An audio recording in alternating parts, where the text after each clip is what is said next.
Day 7 is here. We've made it a week into 30 Thoughts Till Dawn, a 30-day music writing challenge.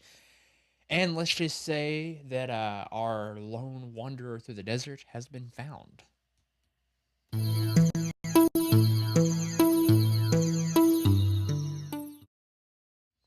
One day I'm going to play that intro and it's not going to lag through my capture software, but whatever. Okay, day 7, I wanted to start changing pace. So, yes, it's still desert sounding, very desert sounding, maybe the most desert sounding track thus far. But in case you didn't catch that intro title there, the name of this track is They Can't Be Wanderers If They Know Where They Are. So, basically, in the storyline, we just got through the camping for the evening, going to sleep, having like the spiritual awakening where the sky like was basically watching him or feeling like the sky was watching our antagonist or protagonist, which yeah, protagonist, sorry. And so now we have him waking up. I say him, remember this is whoever you envision this person to be. I'm envisioning myself, so that's why I say him. But if you are not a guy, you can envision whoever this person is to you, whatever they look like, whether they're you or someone else. So I want this to be open, but I'm using him just because I'm identifying it as myself. So as he wakes up, he realizes that there are noises in the distance of the desert. This track starts off at a slower tempo or like a half speed and then picks up. And this is supposed to represent wanderers, but they're not exactly wanderers. You may call them gypsies, you may call them nomads, which is kind of the whole theme of this album all the way around. But they're not wanderers because they're at home in the desert. The desert is where they call is what they call home. And so that's the whole point of the title is like you can't really call them wanderers if they are native to this area. They're not wandering. This is how they live. And so they find or I guess they're finding our protagonist. And there's a certain musical element used throughout this, which there's a sitar in this, which is super cool. Um, I don't own a sitar. And so I had to use a digital sitar, use my keyboard, which you can't see down here. But basically, my MIDI keyboard is what I use to play the sitar, which I'm typically not a huge fan of strings done through MIDI interface played with keys. Typically, it doesn't have the expression because I'm a string guy. Strings are my first love. And so typically trying to play any kind of stringed instrument through a piano, I have a hard time articulating the nuances that go into playing stringed instruments, but this one actually turned out really well. Apple's built-in sitar instrument actually sounds really, really, really good, if not even a bit stereotypical for the desert. But hey, you have to have a sitar if you're in the desert, right? I think you do. So, that being said, I think we're just gonna go ahead and flip over here and let you guys hear what it's like whenever the nomadic people find you in the desert. Let's do this.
All right. Day 7. It's a little bit shorter, but I really like that dynamic of the fast and slow. I think it adds something to it that's very interesting. It adds a bit of that uh, the illusion of, okay, what am I witnessing coming at me? Oh, this is people, heart rate increases. You can hear them bantering almost. And just approaching. And I really thought it was a cool sound. I really like the stereo push of you have like the sitar kind of like carrying one rhythm in your left ear. You have the mandolin carrying another rhythm in your right ear. And and I've done that a lot in these tracks. I really like the panning of kind of like dueling almost like shoulder angel, shoulder devil kind of thing of like, hey, you have two opposing thoughts like, is this safe? Is this, are these friends? Are these foes? Am I safe? Am I in danger? You have a lot of this wonder versus familiarity, just very opposing prerogatives or ideas, whatever the word would be for that. And that's kind of a common theme through this, common theme in my writing in general. So, but that being said, this is kind of a spiritual successor to track 4, mostly because of this guy, the automaton. My automaton Odie makes his way back into this track with that. Well, I mean, he carries most of it with the three, the let's see, what, like the primary, and then he has like a minus like fourth, and then like a positive seventh. I don't know, something like that.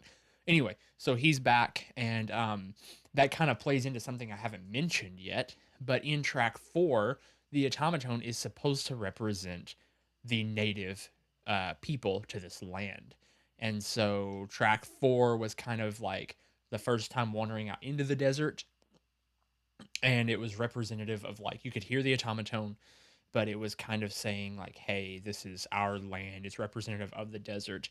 But then of course he comes back here when the nomadic people actually find our wanderer, and kind of that tone. Not the best automaton player, but hey, I take enough takes and I can get it to work on this. But yeah, I really loved bringing the automaton back in here. I love writing music with the automaton just because it's so different and quirky and weird.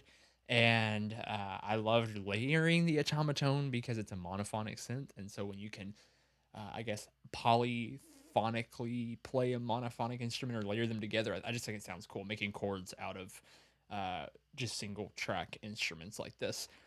And it's just adorable and fun to play in general. So, uh, yes, Odie the Automaton has made his way back into this track. Of course, you have the sitar. At the very beginning, you have the ocarina, which is kind of representative of the soul, the flutter of the heart, the wonder, the all of that. So every time we have that kind of coming up into play, that's kind of what that's representative of thus far. And it's just in the beginning, but I wanted to add something extra texturally in the beginning. And I thought that this was good because it's kind of like the waking up period, realizing that there are people in the horizon, all that kind of fun stuff. So ocarina in the beginning. Other than that, the cajon is back. You can hear that. I don't have it in here once again. I'll have to bring it in here for one of these videos. But my box drum that I made, tambourine is back. And probably my favorite part is just clapping. I don't. It's such a basic percussionary snare type or hi hat, even depending on how you mix it, I guess. But tone, and you have those kind of the duality once again is you have the tambourine pan to the right, I believe the right, and the clapping pan to the left, because those are both very similar. I guess like as far as like audibly, they're very similar frequencies, and so I have them pan just slightly. I have them pan left and right about 30 degrees or so left and right, and I have them, I guess I highlighted the peaks of the different musical ranges just slightly overlapping, so you get a very nice kind of reverb effect to that, or very echoey effect where you can hear both of them prominently panned, but they're also distinguishable from each other. So that is track 7, and from here, we're going to be moving into hopefully some new sonical tones. We're no longer wandering in the desert. We're going to be moving into a more populated area, maybe even some mystics, some wonder, some exploration, maybe even bringing in some nautical themes as this progresses. Just these are some ideas I have floating in my head. I'm trying not to plan it out too much because that's not the point of this whole process. but I do have some things. One thing I do have planned out, I don't know if you can see it back there. Where's it at? Over there. There's a genie lamp up on my shelf right next to that big family crest of mine. And I've done a couple of TikToks with it. But basically, the other day I realized that if I take a straw and align it with the edge of the genie lamp and play it and put my hand over the spout, I can play it like an ocarina. And so I'm going to do a whole. Sorry, my shaker almost fell out of my desk. I'm going to do a whole song with this genie lamp. Maybe incorporate some of that. Maybe a mystical element to that too. So that's what's coming down the pipe. And man, I'm so happy I got a haircut. That's just a random thing. Don't know if you really care about that, but hey, you're here watching, so you have to hear about it. Anyway, all right, guys, if you haven't done so far, go ahead and subscribe to this channel. Come find me at Braille Atlas and drop a comment in the comment section below. Let me know what you think about this track and if you like the direction everything's going. What your thoughts are and all that fun stuff. I will see you guys tomorrow on day 8.